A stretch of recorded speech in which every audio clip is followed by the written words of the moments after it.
Mother cat adopt a tiger cub. एक बार की बात है, बिल्ली जंगल घूम रही थी। तभी उसे झाड़ियों से किसी के कहारने की आवाज आती है। वो झाड़ियों को बाजू करते हुए आगे जाती है। तब उसे बाघिन दिखाई देती है। बिल्ली को देखकर बाघिन कहती है, बिल्ली, मुझे प्रसव पीड़ा शुरू हो गए है। मेरा बच्चा फंस गया है, वो बाहर नहीं आ रहा है। कृपा करके मेरी मदद करो। अरे पर बागिन, ऐसे हालत में घर से बाहर क्यों निकली तुम? घर पर ही रहना था ना। पर चलो, कोई बात नहीं, मैं अभी तुम्हें पीड़ा से मुक्त करती हूँ। बड़ी कोशिश के बाद बागिन एक प्यारे से बच्चे को जन्म देती है। बच्चे को देखकर बिल्ली और बागिन बहुत खुश थे। पर तभी अचानक से बागिन को सांस लेने में दिक्कत आने लगती है। अरे बागिन, क्या हुआ तुम्हें? अभी तो ठीक ठाक थी तुम, अब क्या करूं मैं? बिल्ली बागिन की हालत देखकर डर जाती है। उसे कुछ समझ नहीं आता कि वो करे भी तो क्या। वो मदद के लिए पुकारने लगती है। तब बागिन कहती है, बिल्ली, रुक जाओ, मेरी बात सुनो। अब मेरा आखिरी वक्त आ गया है। देखो, मेरे बच्चे को मेरे बहन के पास पहुंचा देना। अब वही मेरे बच्चे को संभाल लेगी। बाघिन बच्चे को सिम्बा नाम देती है और उसे देखते देखते दम तोड़ देती है। बिल्ली बेचारी बच्चे को लेकर बाघिन की बहन रूपा के पास आती है और उसे बच्चा देते हुए कहती है, रूपा, ये तुम्हारे बहन की आखिरी निशानी सिम्बा है। तुम्हारी बहन अब इस दुनिया में नहीं रही। सिम्बा को प्यार से संभालना। बिल्ली वहां से चली जाती है। पर रूपा बच्चे को देखकर खुश नहीं थी। उसे उस पर बहुत गुस्सा आ रहा था। अरे, ये बच्चा अपनी माँ के साथ ही क्यों नहीं मर गया? और तो और ऊपर से ये बिल्ली। अब मैं अगर इस सिम्बा को मारूंगी तो उसका शक मुझ पर जाएगा। नहीं, अब तो न चाहते हुए भी इसी को संभालना होगा। रूपा का भी एक बच्चा था, बिल्लू। रूपा बागिन के बच्चे को बिल्कुल भी प्यार नहीं करती थी। रूपा बिल्लू को खाने पीने की कोई कमी नहीं करती थी, पर सिम्बा को कम खाना देती थी। सिम्बा कम खाने की वजह से कमजोर होता जा रहा था। ऐसे ही कुछ दिन बीत जाते हैं। एक दिन बिल्ली सिम्बा से मिलने आती है। वो सिम्बा की हालत देखकर दुखी हो जाती है।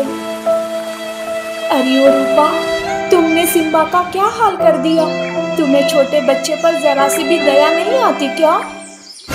बिल्ली, तू कौन होती है मुझे बोलने वाली? मैं कुछ भी करूं, तुमसे मतलब? इतना ही है तो ले जा सिम्बा को यहाँ से। वैसे इसे देखकर मुझे सर दर्द होने लगता है। रूपा की ये बात लकड़बग्गा सुन लेता है। लकड़बग्गा रूपा को साइड में लेकर कहता है, अरे पागल हो गई हो क्या रूपा? तुम कुछ भूल रही हो। अपना मकसद याद कर, जिसके लिए हमने क्या क्या नहीं किया। बिल्ली सिम्बा को लेकर जा ही रही थी कि तभी रूपा उसे रोकती है और कहती है, ओ बिल्ली, मेरे मुंह से गलती से निकल गई ये बात कि तू सिम्बा को ले जाए।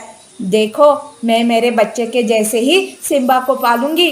अब तू चली जाए यहाँ से। रूपा बिल्ली को भगा देती है।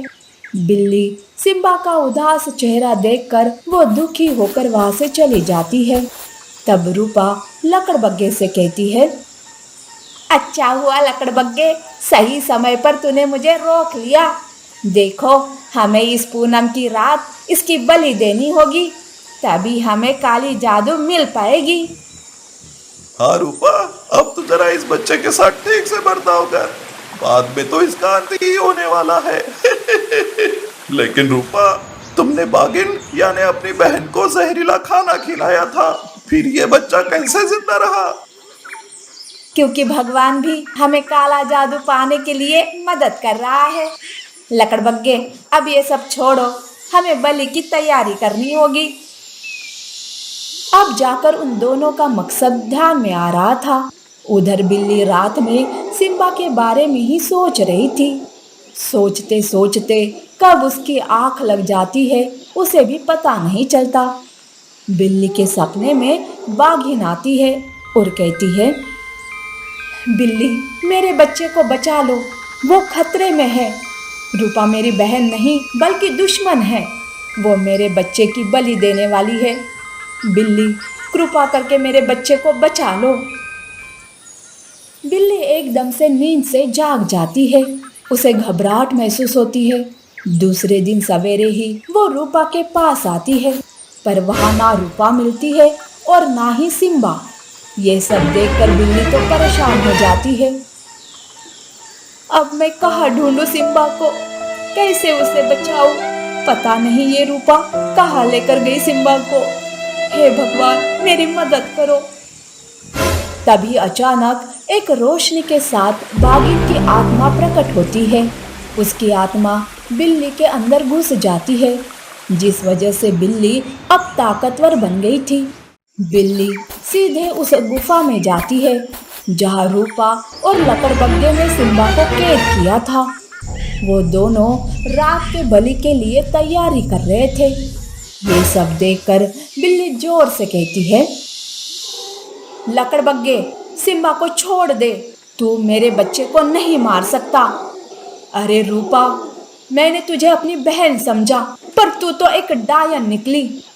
मुझे मारा, इससे तेरा मन नहीं भरा जो अब तू मेरे छोटे से सिम्बा को मार रही हो। बिल्ली के मुंह से बाघिन की आवाज सुनकर रूपा डर जाती है। रूपा को सब समझ आता है कि बिल्ली के शरीर में बाघिन की आत्मा है और वो अब सब जान गई है। तब लकड़बग्गा और रूपा दोनों मिलकर बिल्ली पर हमला करते हैं, पर बिल्ली उन दोनों को रोकती है। बिल्ली खुद दोनों को मार मार कर जख्मी करती है। लकड़बग्गा घायल होकर वहां से भागने में कामयाब हो जाता है, पर बिल्ली रूपा को छोड़ती नहीं और उसे जान से मार देती है। रूपा के मरते ही बिल्ली के शरीर से बाघिन की आत्मा बाहर निकलती है। बिल्ली उस दिन मैं मेरे शरीर से मुक्त हो गई थी। बस एक बार सिम्बा को फिर से देखने रूपा के पास गई, पर लकड़बग्गे और रूपा की बात सुनकर मैं तो घबरा गई। इसीलिए मैंने तुम्हें सपने में आकर सब बताया। अब मेरे सिम्बा को तुम ही संभालो। अब मैं इस दुनिया से मुक्त होने के लिए तैयार हूँ। ऐसा कहकर बाघिन गायब हो जाती है। बिल्ली सिम्बा को अपनाती है और उसकी माँ बन जाती है। बिल्ली सिम्बा को बड़े प्यार से पालने लगती है। सिम्बा भी बिल्ली को ही अपनी माँ समझकर उसे प्यार करता। बिल्ली और सिम्बा दोनों ही